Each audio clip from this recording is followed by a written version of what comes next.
Mesdames, Mesdemoiselles et Messieurs, bonsoir, bienvenue à ce numéro de Chine-Afrique et Destin partagé. Chine s'est imposée à travers le monde grâce à des investissements colossaux ainsi que des financements capitaux. Les aides chinoises à l'international sont de plus en plus visibles et atteignent déjà 70 ans de mise en œuvre. Le point avec Sang Changhui de la rédaction de CGTN français. Aujourd'hui, on va faire un point sur l'aide chinoise à l'étranger. Et oui, l'aide chinoise qui a duré depuis plus de 70 ans, du chemin de fer Tanzanie-Zambie à l'autoroute de Karakoram reliant le Pakistan et la Chine, du riz hybride à Junzhou, de l'artémisinine au vaccin Covid-19, la Chine a fourni des milliers d'ensembles complets et de projets d'assistance matérielle à plus de 160 pays en développement et aussi a formé plus de 400 000 personnes dans de divers domaines. La Chine a toujours insisté sur le respect mutuel, les qualités et le volontariat dans son aide étrangère et elle n'attache jamais de conditions politiques, elle ne s'immisce jamais dans les affaires intérieures et elle n'impose pas de difficultés aux autres. Et d'ailleurs, entre 2013 et 2018, 45% d'aide l'étrangère chinoise est allée en effet en Afrique. Le 24 juin 2022, le président chinois Xi Jinping a annoncé que la Chine augmenterait l'investissement dans la coopération mondiale pour le développement et elle transformerait aussi le fonds d'aide à la coopération Sud-Sud en fonds de développement mondial et coopération Sud-Sud. Elle va également fournir 100 000 places pour les formations et des séminaires pour les pays étrangers des pays en développement. L'initiative est également soutenue par plus de 100 pays et organisations internationales telles que les Nations Unies, et près de 70 pays ont rejoint le groupe des amis de l'initiative mondiale pour le développement. La Chine, en ce sens-là, partage ses fruits de développement avec le monde entier. La pandémie de Covid-19 a porté un coup au commerce international et perturbé les chaînes mondiales d'approvisionnement. Et avec la reprise d'une activité normale, de nombreux acheteurs et fournisseurs chinois espèrent développer leur activité en se reconnectant avec les partenaires internationaux. Notre journaliste nous révèle comment la foire de Canton redonne de la vigueur au commerce international en injectant une nouvelle vie au marché mondial. L'entreprise de Fan Tiachen se rend depuis 13 ans à la foire de Canton. Il déclare qu'il s'agit d'un canal important pour forger des partenariats avec l'outre-mer. À la foire de Canton, nous pouvons communiquer avec d'anciens et de nouveaux clients et leur présenter nos derniers produits. Nous pouvons également découvrir les dernières tendances de notre secteur et demeurer compétitifs.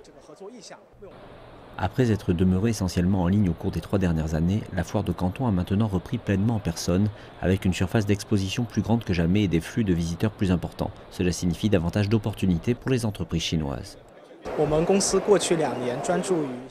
Au cours des 2 dernières années, nous nous sommes concentrés sur le développement de nos fours tridimensionnels innovants et de produits de barbecue d'extérieur. Cette année, nous les avons présentés à l'exposition et le résultat a dépassé nos attentes. Les commandes devraient augmenter de plus de 30% d'une année sur l'autre.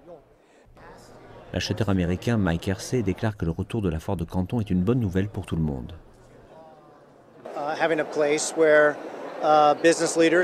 Avoir un endroit où les dirigeants d'entreprise peuvent se réunir et mener leurs affaires comme ils en avaient l'habitude, je pense que tant que cela continuera, ce sera une bonne chose pour tout le monde.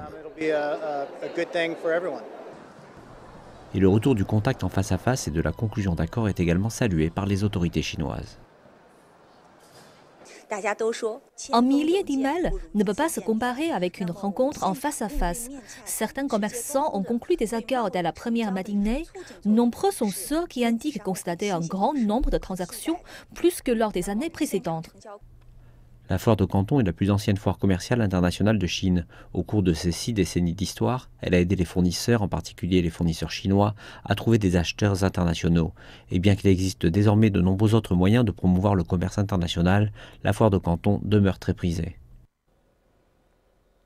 La 7e édition du Festival de la jeunesse Chine-Afrique s'est terminée le 23 avril avec succès. Une cérémonie de clôture a été organisée après la dernière journée de visite. Les organisateurs et les participants ont tous fait l'éloge de cette plateforme d'échange entre les jeunes Chinois et Africains.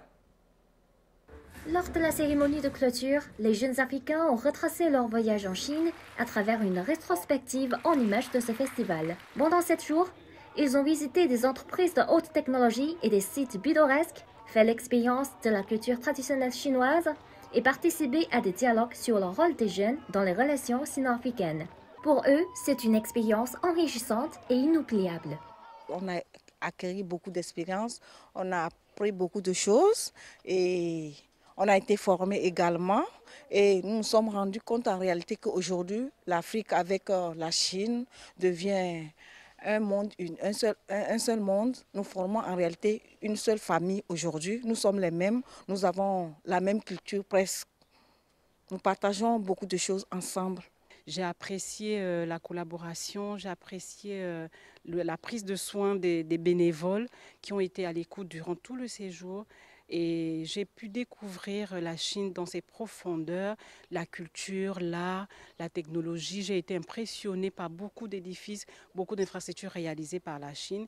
Et je suis convaincue que l'amitié entre la Chine et l'Afrique devra se développer encore plus. Et nous, les jeunes Africains, nous sommes les héritiers de cette belle coopération.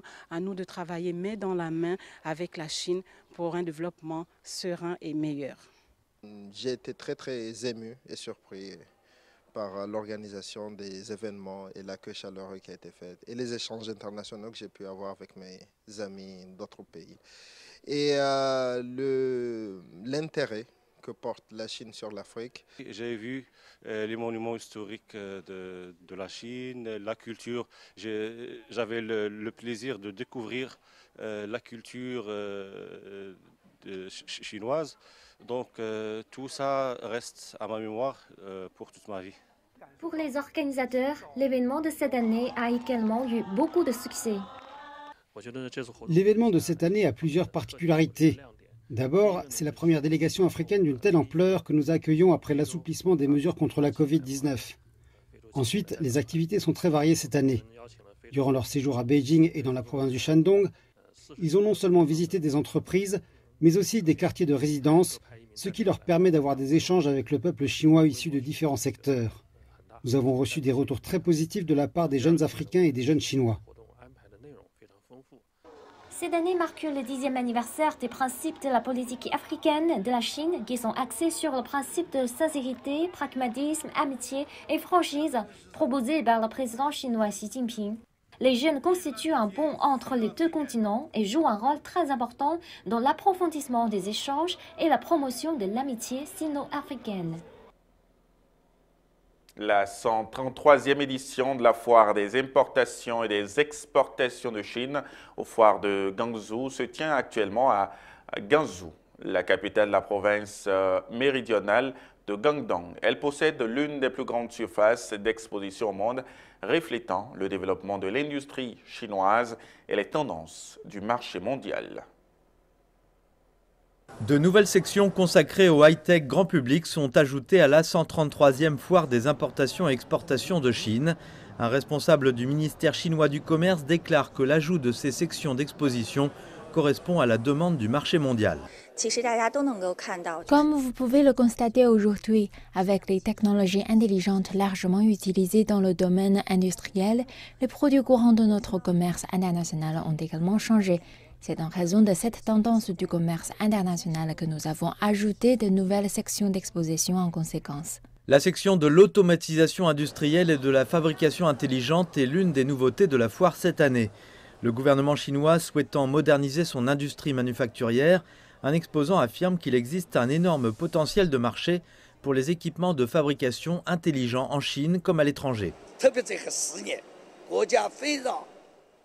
Au cours des 10 dernières années, notre gouvernement a beaucoup soutenu le développement des robots industriels. En ce qui concerne le marché international, nos robots industriels se vendent particulièrement bien sur le marché de l'Asie du Sud-Est. Une autre nouvelle section présente les véhicules intelligents connectés à la 5G et fonctionnant aux énergies nouvelles. En 2022, les exportations chinoises de voitures à énergie nouvelle ont été multipliées par 1,2 en glissement annuel et certaines entreprises automobiles présentes à la foire de Guangzhou disent s'attendre à ce que le marché continue de croître. Sur le marché européen, le taux de pénétration des véhicules à énergie nouvelle est déjà très élevé. Dans d'autres pays en développement, nous pouvons constater, d'après nos échanges avec les clients à la foire de Guangzhou, que leur niveau d'intérêt augmente également. Il y a 60 ans, la plupart des produits présentés à la foire de Guangzhou étaient des produits agricoles. Aujourd'hui, les produits exposés couvrent pratiquement tous les secteurs. La foire de Guangzhou se développe tout comme l'industrie chinoise. Mesdames, Mesdemoiselles et Messieurs, ainsi s'achève ce numéro de Chine, Afrique et Destin partagé. Merci d'avoir suivi. Retrouvez en replay cette émission sur nos différents canaux digitaux. À bientôt.